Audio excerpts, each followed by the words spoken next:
channel. Welcome back to DPD World Teaching. So I'm back with another video, and in this video I'll be teaching another bone, a new bone, which is femur. So femur is basically the longest, heaviest, largest and the strongest bone in the body. So basically we are covering the osteology of femur in this video. We're not going to be doing the muscle attachment. We'll be covering the muscle attachment in another video. So without any further ado, let's get on with the video. So हमें पता है हमारी जो femur है ये हमारी body की सबसे लॉन्गेस्ट, सबसे हेवीएस्ट, सबसे लार्जेस्ट और सबसे स्ट्रॉन्गेस्ट बोन है. ये एक जो फीमर वर्ड है ये डिराइव हुआ है एक लैटिन वर्ड से जिसको थाई बोलते हैं. Why? Because femur is present in the thigh region. So longest, heaviest, largest and strongest bone in the body, and it is derived from a Latin word meaning thigh. Now it has three parts: the superior proximal end, shaft, and then inferior distal end. So इसके पास तीन parts होते हैं हमारी femur के पास. एक होता है अपर and या जिसको प्रोक्सिमल एंड भी बोलते हैं या सुपीरियर एंड भी बोलते हैं. देन कम्स द शाफ्ट जो कि बीच वाला पार्ट होता है जिसको डायफाइसिस भी बोलते हैं. And then comes the inferior distal end जो कि लोअर एंड होता है या जिसको इंफीरियर एंड भी बोलते हैं.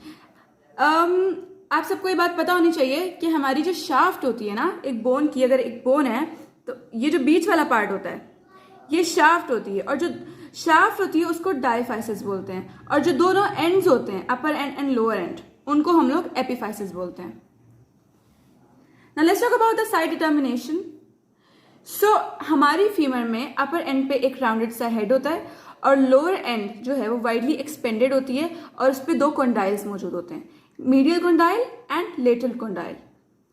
The head is always directed medially, cylindrical shaft is convex forwards. Side determinations क्या है बेसिकली? ये है कि कोई भी बोन है मतलब वो किस साइड की बोन है, राइट साइड की बोन है या लेफ्ट साइड की बोन है, वो कैसे पता चलेगा? कि जब आप उसकी साइड डिटर्मिनेशन देखेंगे कि जो उसका हेड है वो मीडियली होना चाहिए, एज इन कि वो मीडियली आना चाहिए, वो लेटरली नहीं जाएगा कभी भी. सो वो मीडियली होना चाहिए, और जो शाफ्ट है वो आगे की तरफ से कॉन्वेक्स होगी, यूं बाहर की तरफ. Now let's talk about the anatomical position. So head is medial and slightly forwards. Head जो होगा वो मीडियली जाएगा एज इनके टुवर्ड्स द मिड लाइन और स्लाइटली फॉरवर्ड्स होगा, जबकि शाफ्ट जो होगी वो डाउनवर्ड्स, ऑब्लिकली डाउनवर्ड्स और मीडियली होगी. Then comes the parts of the femur. So let's just discuss the upper end first and then will move on to the other parts.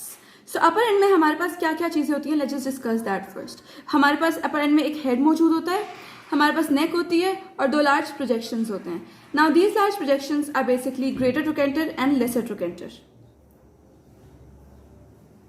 Okay, so head, neck and two large projections. उन large projection में एक होता है greater trochanter और एक होता है lesser trochanter. So anteriorly अगर upper end की बात करें तो anteriorly there is a rough line which connects the greater trochanter with the lesser trochanter, and that line is called intertrochanteric line. यानी कि upper end में anteriorly देखें, एक होता है posterior पीछे की तरफ, एक होता है anterior आगे की तरफ. So अगर हम anteriorly देखें तो एक रफ लाइन होती है जो कि क्या करती है, हमारे ग्रेटर ट्रोकेंटर को हमारे लेसर ट्रोकेंटर से कनेक्ट कर रही होती है, और उस लाइन को हम लोग बोलते हैं intertrochanteric line. Head of femur articulates with the articulating part of the acetabulum.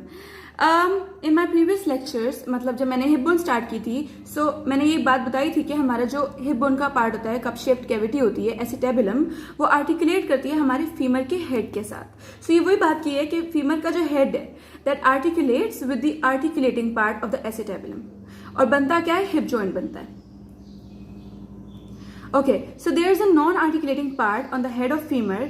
अच्छा, हमारी फीमर के हेड पे एक होता है आर्टिकुलेटिंग पार्ट जो कि हमारी एसिटेबुलम के साथ आर्टिकुलेट करता है. फिर अलॉन्ग विद दैट एक और पार्ट होता है जो कि नॉन आर्टिकुलेटिंग होता है, विच मीन्स कि वो जॉइंट नहीं बनाता. उसको हम लोग बोलते हैं फोविया, या उसका एक और नाम है जिसको बोलते हैं non articulating pit. So whenever you ask about fovea, it's simple, it's the non articulating part on the head of the femur.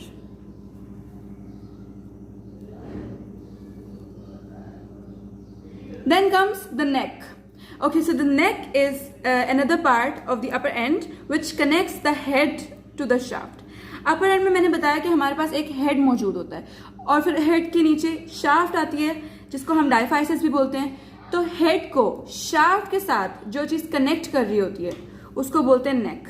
So neck connects the head to the shaft. Neck basically 3.7 centimetre long होती है. नेक और shaft का एक angle बनता है जो कि कितना होता है एडल्ट्स में 125 डिग्रीज. फीमेल्स में ये एंगल कम होता है. उसका रीजन ये है कि फीमेल्स में जो पेल्विस होता है वो थोड़ा वाइडर होता है due to pregnancy reasons.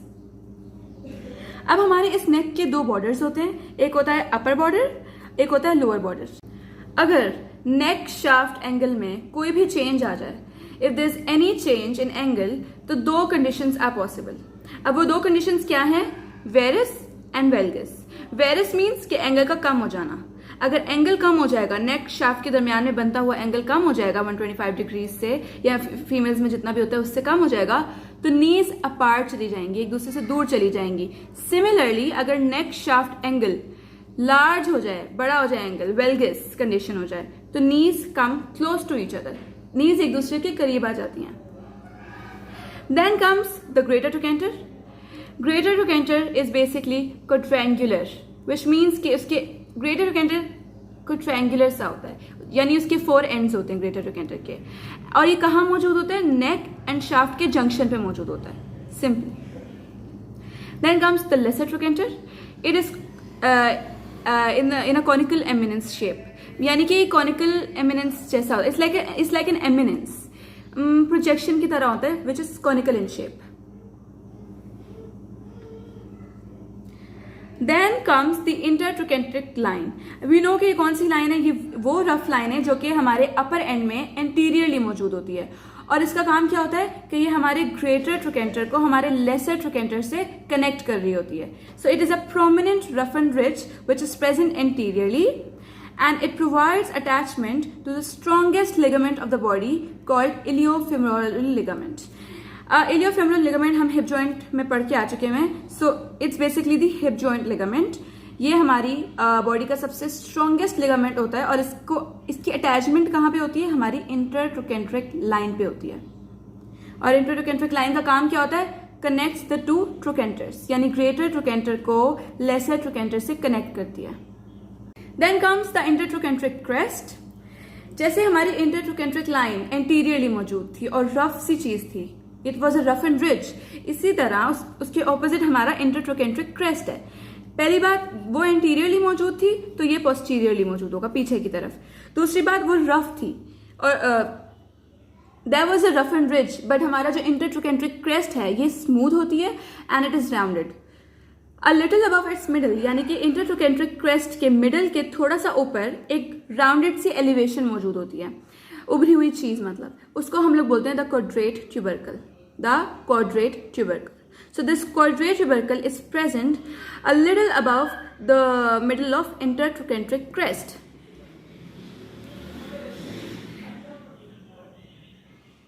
Then comes the shaft. Shaft वही बीच वाला पार्ट होता है बोन का, which is also known as diaphysis. It is more or less cylindrical.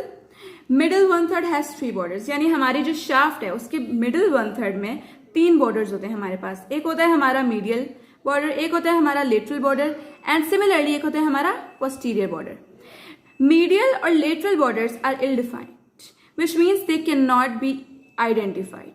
जबकि जो पोस्टीरियर बॉर्डर होता है that is in the form of a rough and broad ridge. ये एक रिज की फॉर्म में होता है, इस तरह रिज की फॉर्म में होता है. इसको बोलते हैं लीनिया एस्पेरा. सो रिमेंबर कि हमारी शाफ्ट, हमारी फीमर की जो शाफ्ट है उसके मिडिल 1/3 पे जो 3 बॉर्डर्स हैं, उसमें से जो पोस्टीरियर बॉर्डर है उसको हम लोग लीनिया एस्पेरा भी बोलते हैं. Then we have 3 surfaces on the shaft of the femur: anterior, medial and lateral surface. Linea aspera के, यानी linea aspera is the posterior border. So linea aspera के 2 लिप्स होते हैं, एक होता है मीडियल लिप, एक होता है lateral lip. So above the lateral lip, there is a tuberosity called gluteal tuberosity. हमारे जो लीनिया एस्पेरा का लेटरल लिप है उसके ऊपर एक ट्यूबरोसिटी मौजूद होती है जिसको हम लोग बोलते हैं gluteal tuberosity. Okay, so this pectineal line, ये जैसे हमारे हिप बोन पे एक पेक्टिनियल लाइन मौजूद होती है वैसे हमारे फीमर पे भी एक पेक्टिनियल लाइन मौजूद होती है. So this pectineal line connects the lesser trochanter with the medial lip of the linea aspera. यानी हमारा जो linea aspera है, यानी which is the posterior border of the shaft of femur, उसका जो medial lip है उसको लेसर ट्रोकेंटर से कनेक्ट करने वाली जो चीज है वो हमारी पेक्टिनियल लाइन है. ओके हमारा जो लीनिया एस्पेरा है which is the posterior border of the shaft of the femur, उसके दो लिप्स हैं, medial and lateral lips. Now these two lips get separated from each other, या अपार्ट हो जाते हैं, एक दूसरे से दूर हो जाते हैं शाफ्ट के लोअर पार्ट में जाकर. अब उस लोअर पार्ट या उस एरिया को हम लोग क्या बोलते हैं, the पोप्लीटियल surface. So this पोप्लीटियल surface is a surface जहां पे हमारे लीनिया एस्पेरा के दोनों लिप्स एक दूसरे से अलग हो जाते हैं. देन हमारे पोप्लीटियल सर्फेस के नीचे एक फोसा मौजूद होता है, उस फोसा को बोलते हैं हम लोग पोप्लीटियल fossa. Okay so let's discuss the lower end now. There is a patellar surface on anterior surface. कह रहे हैं कि हमारे लोअर एंड पे एक सरफेस मौजूद होती है जिसको बोलते हैं पेटेलर सरफेस, जो कि एंटीरियरली मौजूद होती है, और उधर दो कॉन्डाइल्स मौजूद होते हैं लोअर एंड पे. Now these condyles articulate with the condyles of the tibia, और एक जॉइंट बनता है, tibiofemoral joint. Okay so this is the lateral condyle, this is the medial condyle. Lateral condyle is flat, जबकि हमारा जो medial condyle होता है वो कॉन्वेक्स होता है ज्यादा. It has more angle with shaft and it is the strongest. हमारा lateral condyle is the strongest condyle out of both the condyles. Now, majority of the weight will be transmitted through the lateral condyle to tibia. जितना भी majority of the weight है वो lateral condyle के जरिए tibia तक जाएगा, transmit होगा. So remember, no medial condyle but lateral condyle. So majority of the weight will be transmitted through the lateral condyle to tibia. Remember कि जो हमारी फिबुला होती है वो नॉन वेट बियरिंग बोन है, सो उसकी तो बात ही नहीं करेंगे. तो रह गई टिबिया. तो टिबिया पे जब वेट ट्रांसमिट होता है तो वो किसके जरिए होता है, वो लेटरल कंडाइल के जरिए होता है. Okay there is an eminence above lateral condyle called lateral epicondyle. Lateral condyle के ऊपर एक एमिनेंस उभरी हुई चीज मौजूद होती है जिसको बोलते हैं लेटरल एपिकंडाइल. सिमिलरली हमारी मीडियल कंडाइल के ऊपर एक एमिनेंस मौजूद होती है, उसको बोलते हैं medial epicondyle. Okay posterosuperiorly there is a tubercle called adductor tubercle above the medial epicondyle. Okay so posteriorly अगर हम चले जाएं और सुपीरियरली चले जाएं, तो यानी पीछे चले जाएं और ऊपर चले जाएं, तो एक ट्यूबरकल मौजूद होता है हमारे फीमर पे, उसको बोलते हैं एडक्टर ट्यूबरकल. ये जो ट्यूबरकल है ये हमारे मीडियल एपिकंडाइल के पोस्टीरो सुपीरियरली होता है और अबव होता है. ठीक है, इस एडक्टर केनाल से जो चीज गुजरती है उसको बोलते हैं epiphyseal line. This epiphyseal line is basically growth plate जहां पे बोन की ग्रोथ होती है. So this epiphyseal line pass through the adductor tubercle and there is an intercondylar fossa between the two condyles. दोनों कंडाइल्स यानी lateral और medial कंडाइल्स के दरमियान एक फोसा मौजूद होता है जिसको बोलते हैं इंटरकंडाइलर fossa. So thank you so much for watching my video. Hope you all liked it. Hope you all enjoyed it. Hope you all understood everything. And if you have any difficulty or if you find any difficulty, please let me know in the comment section below. और अपना ख्याल रखिए. अल्लाह हाफ़िज़. Meet you in the next video.